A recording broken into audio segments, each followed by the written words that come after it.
हमने बहुत problems discuss कर ली पिछले 1-1.5 साल में, ठीक है। और अब प्रॉब्लम्स इस हद तक जो हैं सैचुरेट हो चुकी हैं पाकिस्तान में कि अब हर कोई तंग आ गया प्रॉब्लम्स के बारे में सुन के ना।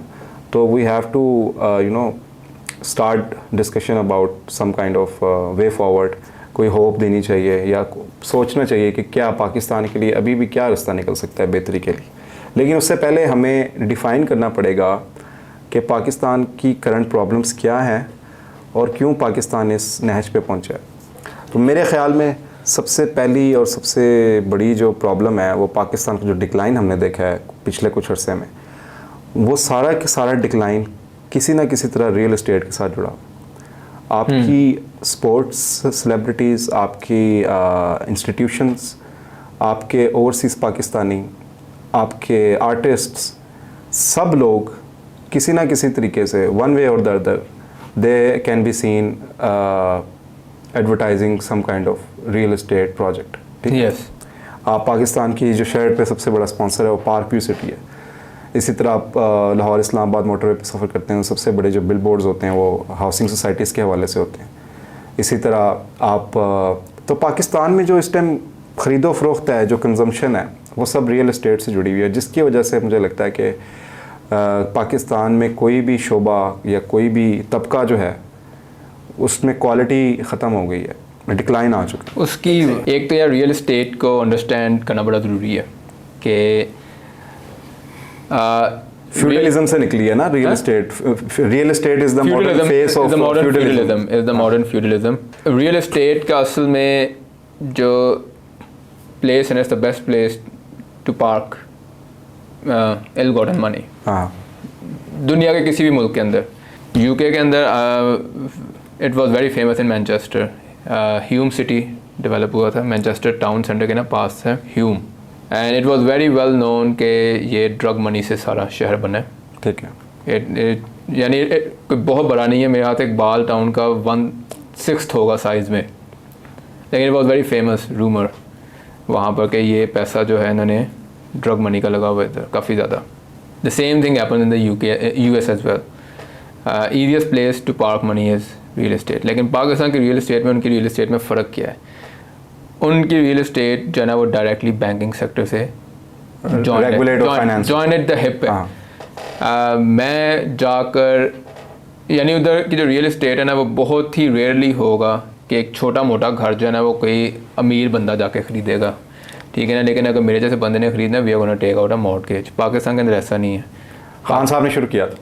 खान साहब ने शुरू किया था, लेकिन वो मुझे पता था कामयाब नहीं होना। बैंकिंग सेक्टर में इतनी जान ही नहीं है पाकिस्तान के, ठीक है, क्योंकि वो बेसिकली क्या होना, या वो फिर 2008 का एक जो क्राइसिस था वो भी इसी वजह से हुआ था, मॉर्गेज बैक्ड सिक्योरिटी CDOs की वजह से। But still it's a better alternative to privatized housing projects, ठीक है। Yes, it is better.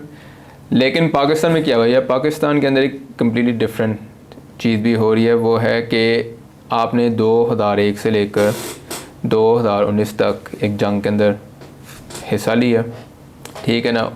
उससे जो पैसे मिले हैं, आपने नोट किया होगा कि उससे पहले एक DHA 2001 से पहले कोई इतना वेल नोन नहीं था। हाँ, ठीक है ना।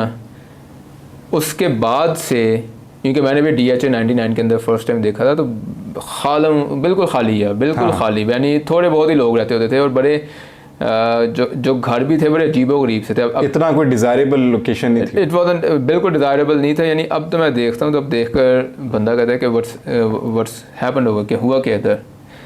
लेकिन क्या हुआ, उसके बाद से DHA को डेवलप करना शुरू किया गया, ठीक है, बहुत ज़्यादा डेवलप किया गया।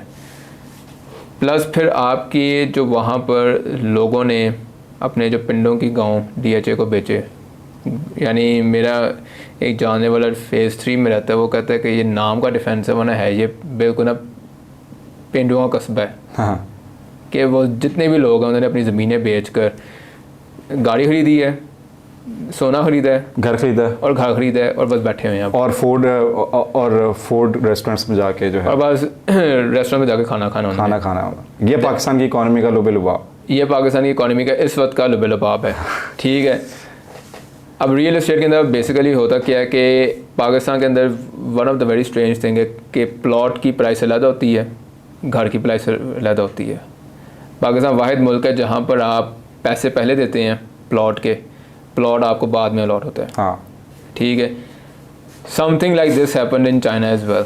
ये एवरग्रांट का जो इशू था वो इसीलिए खड़ा हुआ था कि लोगों ने फ्लैट्स के पैसे पहले दे दिए हुए थे और कंपनी ने फ्लैट्स ही नहीं कंप्लीट कर पाई, और जिस दिन हैंड ओवर डेट थी उसके बाद बस लोगों को क्या मिला है, इनकम्प्लीट बिल्डिंग्स भी ली हैं जिसको लोगों ने ऑक्यूपाई कर लिया।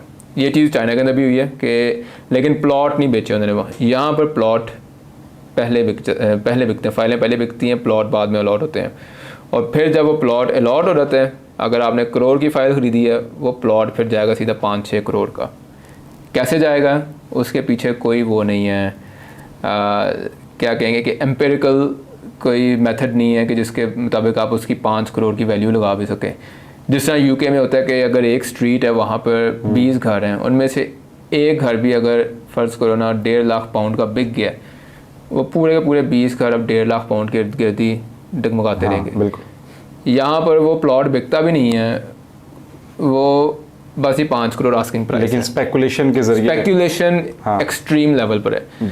फिर लोग क्या करते हैं, आपस में फाइलें एक दूसरे को बेचते रहते हैं। यानी फ़र्ज़ करें आपके पास 20 फाइलें हैं, आप मुझे वो 20 फाइलें जो हैं बेच देते हैं अरब के अंदर, मैं जाकर वो अगर किसी को 1.5 अरब में बेच दूंगा, वो people with money the oligarch. मैं जाके पता करता हूँ, जबकि मैंने भी कोई एक ज़माने में प्लॉट लेने का मुझे शौक़ चढ़ा था, लेकिन क्विकली इट वाज डिसिपेटेड, क्योंकि मैंने ये नोटिस किया कि एक बहुत दूर दराज इलाके में एक हाउसिंग सोसाइटी बनी है जिसमें अभी कोई काम नहीं हुआ, कोई घर शर नहीं बना हुआ, लेकिन उसकी एंट्री पे आपको कोई 30-40 के करीब दफ्तर नज़र आएंगे रियल एस्टेट एजेंट्स के।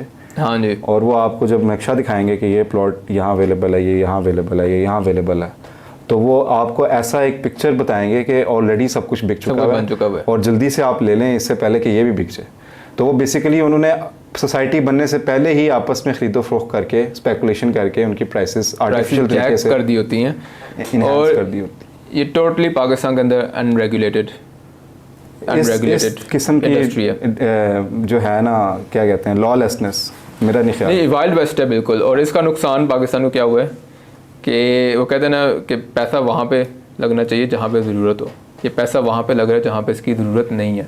तो इस इजी मनी के कल्चर ने, मेरा ख्याल है कि पाकिस्तान की जो स्टेट और सोसाइटी दोनों को डिस्ट्रॉय किया, ये जो रेंट सीकिंग इकोनॉमी है। हाँ, कि हम काम ना करें, हमारा जो है ना वो क्या कहते हैं कि काम थोड़ा करें और आउटपुट में ज़्यादा मिल जाए, यानी उसका रिज़ल्ट में ज़्यादा मिल जाए। इसकी वजह से पाकिस्तान की इकोनॉमी, पाकिस्तान का मुआशरा इस डगर पर लगा हुआ है। मैं अपने स्कूल की बात करूँ तो हमारे स्कूल्स के अंदर कोई करियर काउंसलिंग का कॉन्सेप्ट मौजूद नहीं है। करियर काउंसलिंग बेसिकली क्या है, जो मुझे यूके में जाकर समझ में आई कि गवर्नमेंट जो है वो स्कूल्स को एक देती है, विज़न देती है 20-25 साल का, कि देखो हमें अगले 20-25 साल में इस स्किल के लोग ज़्यादा चाहिए होंगे। स्कूल जो है वो काउंसिल करना शुरू कर देता है स्टूडेंट्स को कि इस जगह पे लगो, इस जगह पे लगो। फ़र्ज़ करें जिस तरह यूके के अंदर उनको काफ़ी ज़्यादा इसकी शॉर्टेज है आजकल, आईटी वर्कर्स की बहुत ज़्यादा शॉर्टेज है यूके में, जो वो इंडिया से कवर कर रहे हैं।